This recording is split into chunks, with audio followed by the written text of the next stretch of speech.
Let's mic, history को जानो।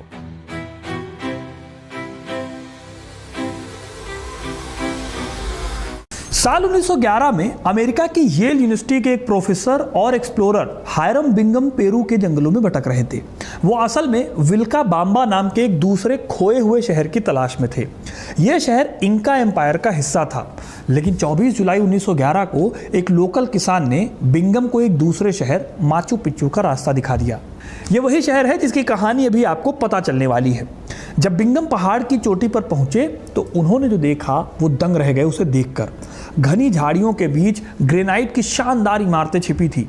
National geographic magazine ने बिंगम की इस जर्नी को छापा और उन्हें लॉस्ट सिटी ऑफ द इंकास की खोज करने वाला हीरो बना दिया। 16वीं सदी में जब स्पेन की खूंखार सेना ने पूरे इंका एम्पायर को राख में मिला दिया, तब भी वो इस बड़े शहर तक पहुंच नहीं पाए। सवाल यह था कि आखिर उन शहर के लोगों ने अपने इस शहर को लुटेरों की नज़र से गायब कैसे कर दिया। जब इस शहर की परतों को खोला गया तो वहाँ से करीब 170 इंसानी कंकाल मिले, लेकिन हैरानी की बात यह है कि इनमें से ज़्यादातर कंकाल किसी शाही परिवार के नहीं बल्कि आम नौकरों, शिल्पकारों और मजदूरों के थे। इसके अलावा मिट्टी के बहुत खूबसूरत बर्तन, तांबे और कांसे के औजार और पत्थरों से तराशे गए कुछ ऐसे पवित्र मंदिर मिले जो आज भी हैरान करते हैं, जैसे कि एक सूर्य मंदिर और 3 खिड़कियों वाला एक कमरा। लेकिन जो बात साइंटिस्ट का दिमाग पूरी तरह से घुमा देती है वो ये है कि यहाँ से कुछ चीज़ें पूरी तरह से गायब हैं। इस पूरे शहर में खुदाई के दौरान जंग का एक भी हथियार नहीं मिला, यानी यहाँ कोई खूनी जंग नहीं लड़ी गई। लोगों ने बिना लड़े ही इस शहर को खाली कर दिया था।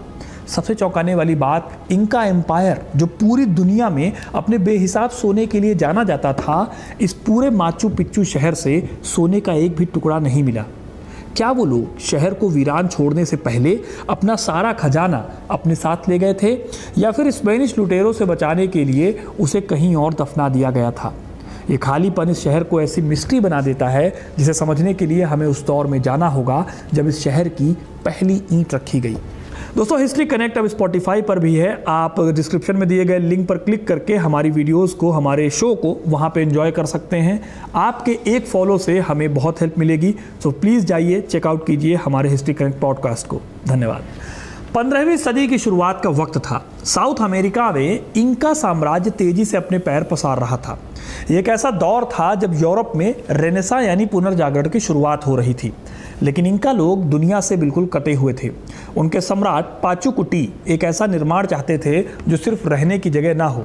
वो एक ऐसा स्ट्रक्चर चाहते थे जो उनकी बेहिसाब ताकत और उनके देवताओं से कनेक्शन का प्रतीक बने। इसके लिए उन्होंने कोई आसान मैदानी इलाका नहीं चुना। उन्होंने कुस्को, जो उनकी राजधानी थी, वहाँ से 47 मील दूर 2 खड़ी चट्टानों के बीच एक बहुत ही मुश्किल चोटी को चुना। एक तरफ माचू पिच्चू पर्वत था और दूसरी तरफ हुआयना पिच्चू। आम इंसान की नज़र में यह शहर बसाने के लिए दुनिया की सबसे खराब जगह थी, लेकिन इंका लोगों के सोचने का तरीका आम लोगों से बहुत अलग था। साउथ अमेरिका में एंडीज पर्वत पड़ता है। इंका सभ्यता यहीं विकसित हुई। यहाँ के कल्चर में पहाड़ सिर्फ पत्थर और मिट्टी के ढेर नहीं होते, वो पहाड़ों को आपू यानी अपने पूर्वज और रक्षक देवता मानते थे। उनका मानना था कि इन पहाड़ों में जान होती है, इसलिए माचू पिच्चू की लोकेशन कोई गलती नहीं थी बल्कि एक बहुत ही गहरा रिलीजियस फैसला था। इसके अलावा ये लोकेशन एक स्ट्रेटेजिक मास्टर स्ट्रोक भी थी। अगर आप इस शहर की ज्योग्राफी को समझें तो ये एंडीज पर्वतों और अमेज़न के घने वर्षा वनों के ठीक बीच में है। पहाड़ में ऊपर के जंगलों से उन्हें बहुत रेयर मेडिसिनल प्लांट्स और कोका की पत्तियां मिलती थी। वहीं नीचे घाटियों से उन्हें सोना, चांदी और अलग अलग तरह की फसलें मिलती थी। लेकिन यहाँ एक बहुत बड़ा सवाल खड़ा होता है, इतने बड़े प्रोजेक्ट के लिए, इतनी ऊंचाई पर काम करने के लिए फंडिंग और लेबर कहाँ से आया? इंका एम्पायर का इकोनॉमिक मॉडल आज की दुनिया से बिल्कुल अलग था। उसके पास पैसे या करेंसी का कोई वजूद ही नहीं था। वहाँ कोई बाजार नहीं था जहाँ आप सिक्कों से कुछ खरीद सकें। इंका एम्पायर में टैक्स सोने या चांदी में नहीं बल्कि इंसानी पसीने में चुकाया जाता था। लेट मी क्लियर, इस अनूठे सिस्टम को मीता कहा जाता था। हर आम नागरिक को साल के कुछ महीने राज्य के लिए शारीरिक श्रम करना होता था। इसके बदले में राज्य उन्हें सुरक्षा, खाना और त्योहारों के वक्त बियर, जिसे चीचा भी कहते थे, वो मुहैया कराता था। यही वो मीता मजदूर थे जिन्होंने इस इम्पॉसिबल शहर की नींव रखी।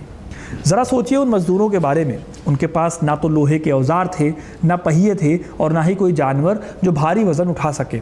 उनके पास कोई 3D सॉफ्टवेयर या कागज़ पर बना ब्लूप्रिंट भी नहीं था। उन्होंने पूरे शहर का नक्शा सिर्फ क्विपू के सहारे अपने दिमाग में बसा लिया। क्विपू दरअसल गांठ लगी रस्सियों का एक गुच्छा होता था। इसमें अलग अलग रंगों के धागों और गांठों की पोजीशन के जरिए डेटा को स्टोर किया जाता था। आज के कुछ इतिहासकार मानते हैं कि क्विपू सिर्फ नंबर्स को नहीं बल्कि 3D आर्किटेक्चरल डिज़ाइंस को भी शायद रिकॉर्ड कर सकता था। लेकिन क्या इन मजदूरों के लिए पहाड़ पर ऐसा शहर बसा पाना आसान काम था? दरअसल माचू पिच्चू में सबसे बड़ा चैलेंज था पहाड़ का मौसम। इस पहाड़ पर बेतहाशा बारिश होती थी और आज भी होती है। यहाँ एक साल में 2000 मिलीलीटर से भी ज़्यादा बारिश होती है। पहाड़ की खड़ी ढलान पर जब बारिश होती है तब पानी मिट्टी को काटकर पूरे के पूरे पहाड़ को नीचे खिसका देता है। यही वजह है कि माचू पिच्चू की ज़मीन ऐसी थी कि जहाँ हर वक्त लैंडस्लाइड का खतरा मंडरा रहा होता था। इन सभी खतरों का अंदाज़ा इंका आर्किटेक्ट्स को पहले से ही था। अगर उन्होंने बिना सोचे समझे कंस्ट्रक्शन शुरू कर दिया होता तो सम्राट पाचुकुटी का यह ड्रीम प्रोजेक्ट पहली ही भारी बरसात में मलबे में बदल जाता। लेकिन दिक्कत यह थी कि सिर्फ बारिश एक अकेला खतरा नहीं थी। एक बड़ा खतरा वो बड़े बड़े ग्रेनाइट के पत्थर भी थे जिन्हें खदान से निकालकर शहर की जगह तक लाना था। बिना पहिए के टन टन भारी चट्टानों को खुरदुरी ढलानों पर धकेलना कोई मजाक नहीं था। इसके लिए मीता मजदूरों ने लकड़ी के लीवर्स और पत्थर के बेलनों का इस्तेमाल किया। हिस्टोरिकल डॉक्यूमेंट बताते हैं कि कई बार एक पत्थर को खींचने में सैकड़ों मजदूरों की जान भी चली जाती थी। लेकिन सबसे बड़ा थ्रिल इन पत्थरों को दीवार में जोड़ने की टेक्नोलॉजी में छिपा था। एक ऐसी टेक्निक थी जिसे सुनकर कोई भी हैरान रह जाए। माचू पिच्चू की सबसे बेहतरीन दीवारों में किसी भी तरह के गारे या फिर सीमेंट का इस्तेमाल नहीं हुआ है। इंका आर्किटेक्ट्स ने पत्थरों को जोड़ने के लिए ट्रायल एंड एरर की एक बहुत ही थका देने वाली टेक्नोलॉजी अपनाई। वो एक पत्थर के नीचे रेत की बारीक परत बिछाते थे, फिर दूसरे भारी पत्थर को उस पर रख कर रगड़ते थे। रेत पर जहाँ भी रगड़ के निशान आते वो उस हिस्से को पत्थर के हथौड़े से तब तक तराशते जब तक कि दोनों पत्थर एक दूसरे में पूरी तरह से लॉक ना हो जाएं। ये फिटिंग इतनी सटीक और बेदाग थी कि आज 600 साल बाद भी इन पत्थरों के बीच आप एक रेजर ब्लेड या कागज़ का पन्ना तक नहीं घुसा सकते। इस बिना सीमेंट की चिनाई को एशलर मेसनरी कहा जाता है। इसके पीछे एक बहुत बड़ा साइंटिफिक रीज़न था, क्योंकि पहाड़ों पर धरती हिलना आम है। इसलिए अगर सीमेंट का इस्तेमाल होता तो झटके से दीवारें चटक कर गिर जाती। लेकिन इंका टेक्निक में जब भी धरती हिलती है तो ये पत्थर आपस में फ्रिक्शन करते हैं, यानी रगड़ते हैं। ये अपनी जगह से थोड़ा हिलते हैं। इसे आप पत्थरों का डांस भी कह सकते हैं। और झटके रुकते ही ग्रेविटी की मदद से वापस अपनी एक्यूरेट जगह पर सेट हो जाते हैं। यही वजह है कि आज तक माचू पिच्चू सीना थाने खड़ा है। लेकिन दोस्तों, माचू पिच्चू शहर की असली ताकत वो नहीं थी जो ज़मीन के ऊपर दिख रही थी। इस शहर का असली क्लाइमैक्स वो इंजीनियरिंग थी जो ज़मीन के अंदर नीचे गहराई में छिपा था। अगर आप आज माचू पिच्चू जाते हैं तो आपको जो दिखता है वो शहर का सिर्फ 40% हिस्सा है। बाकी का 60% हिस्सा ज़मीन के अंदर एक बहुत बड़े ड्रेनेज नेटवर्क के रूप में मौजूद है। शहर को ढहने से बचाने के लिए इंका इंजीनियर्स ने पूरे पहाड़ को अंदर से खोखला किया और 129 अंडरग्राउंड चैनल बनाए। एक ऐसा हाइड्रोलिक मास्टरपीस था जिसने इस शहर को हमेशा के लिए अमर कर दिया। उन्होंने पहाड़ की ढलानों को काटकर सीढ़ी नुमा खेत बनाए। इन्हीं खेतों को हम टेरेसेस कहते हैं। लेकिन ये खेत केवल खेती के लिए नहीं थे। इन खेतों का अंदरूनी स्ट्रक्चर बहुत कॉम्प्लेक्स था। हर खेत को 3 अलग अलग लेयर्स में बनाया गया। सबसे नीचे ग्रेनाइट के बड़े पत्थर रखे गए, उसके ऊपर बजरी और रेत की एक मोटी परत बिछाई गई और फिर सबसे आखिर में घाटी के नीचे से लाई गई फर्टाइल लैंड परत के ऊपर डाली गई। जब भी भारी बारिश होती तो ये पूरा सिस्टम एक स्पंज की तरह काम करता। पानी मिट्टी से होता हुआ रेत से छनता और सीधे पहाड़ की तलहटी में सेफली पास कर जाता था। इस सिस्टम को बनाने के पीछे उनकी इंजीनियरिंग का दिमाग था। अगर ये अंडरग्राउंड सिस्टम नहीं बनाया गया होता तो पानी मिट्टी को अपने साथ बहा ले जाता और पूरा शहर ताश के पत्तों की तरह ढह जाता।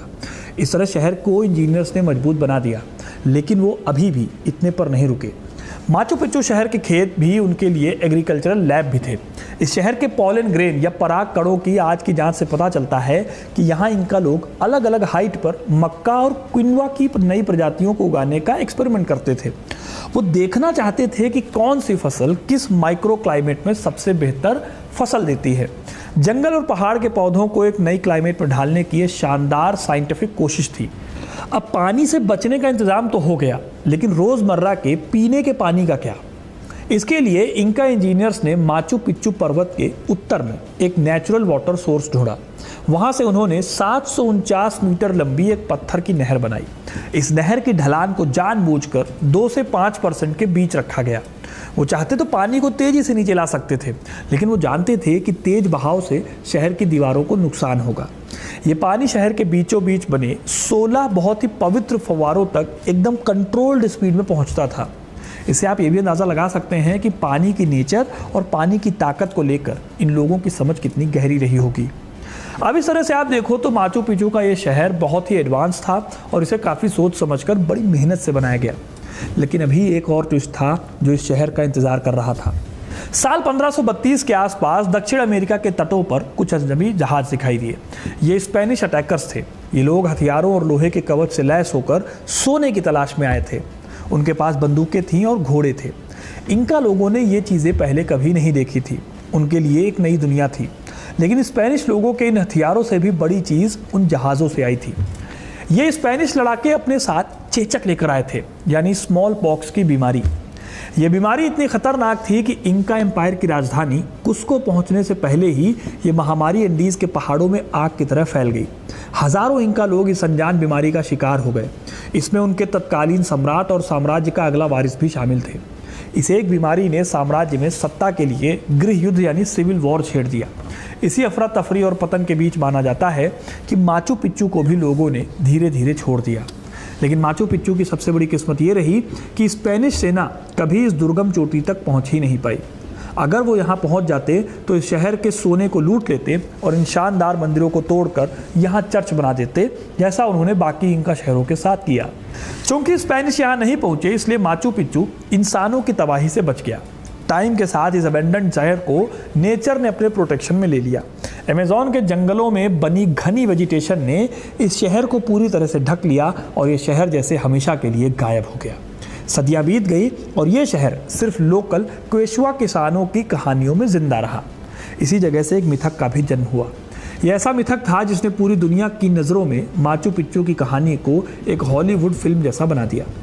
साल 1911 में अमेरिका की येल यूनिवर्सिटी के एक प्रोफेसर और एक्सप्लोरर हायरम बिंगम पेरू के जंगलों में भटक रहे थे।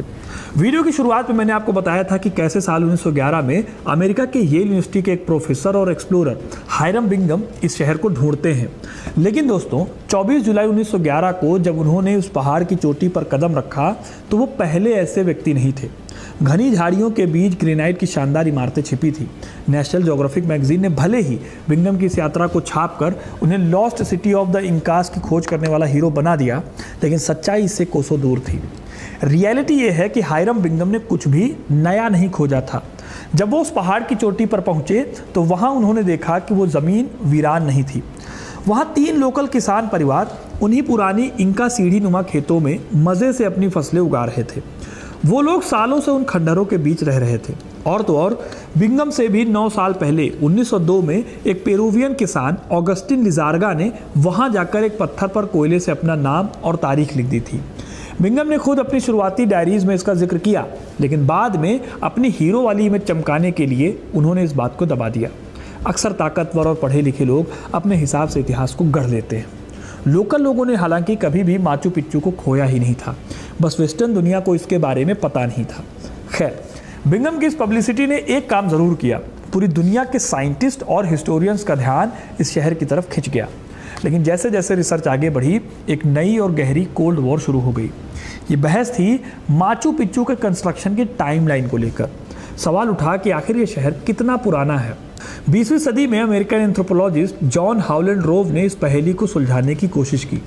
क्योंकि इंका लोगों का कोई रिटन हिस्ट्री नहीं था, इसलिए रोव ने उन डॉक्यूमेंट्स का सहारा लिया जो स्पेनिश लोगों ने उनके पतन के बाद लिखे।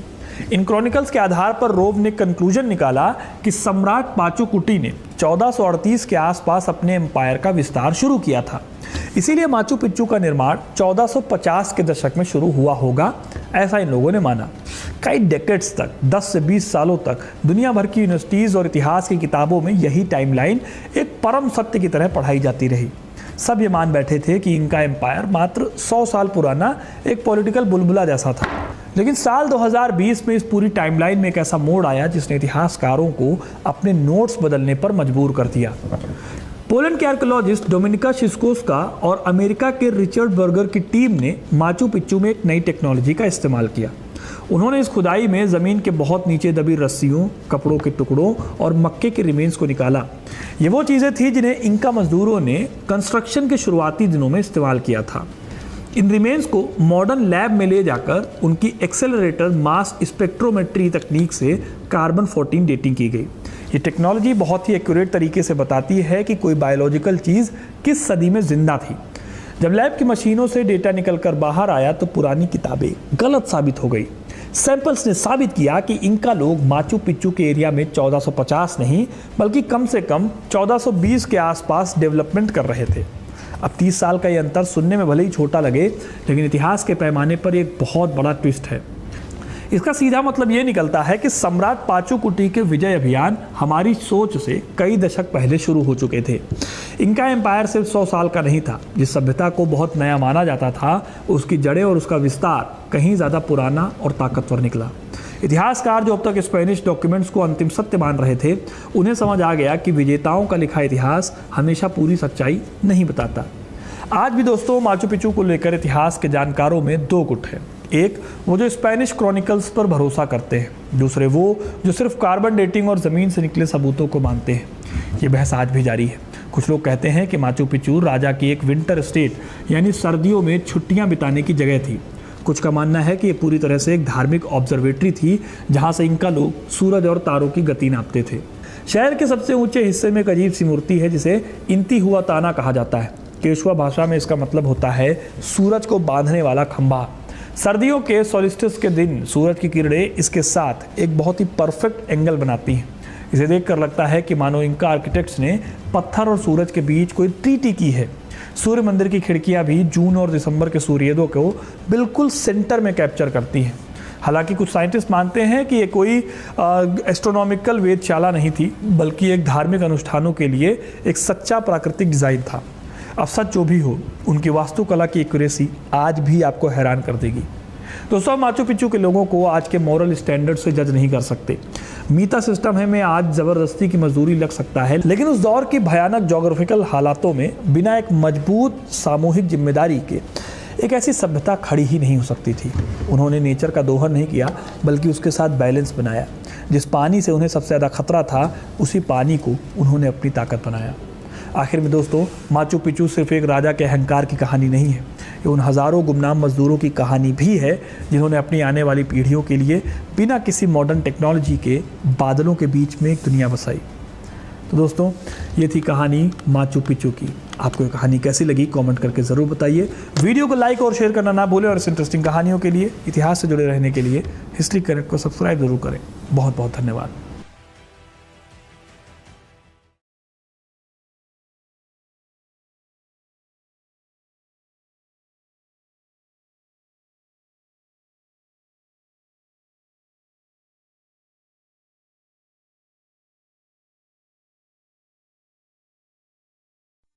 आप सुन रहे थे let's mic more than radio. Follow कीजिए हमें हमारे सोशल मीडिया प्लेटफॉर्म्स पर। Marketing strategies, corporate stories, brand building ideas, marketing case studies और इनोवेशन एक अलग पर्सपेक्टिव से, जो आपने कभी नहीं सुना होगा। Let's mic more than radio लेकर आ रहे हैं एक ऐसा ही unique show for all marketing aspirants, professionals, startups and entrepreneurs every Saturday at 11 a.m. The Marketing Show with Dr. Shekhar Trivedi, streaming exclusively on Let's Mic app and YouTube channel. इसे radio पे सुनने के लिए download करें Let's Mic app और visit www.letsmic.com। Let's Mic अब खबरें radio app पे। ये है मोर देन रेडियो।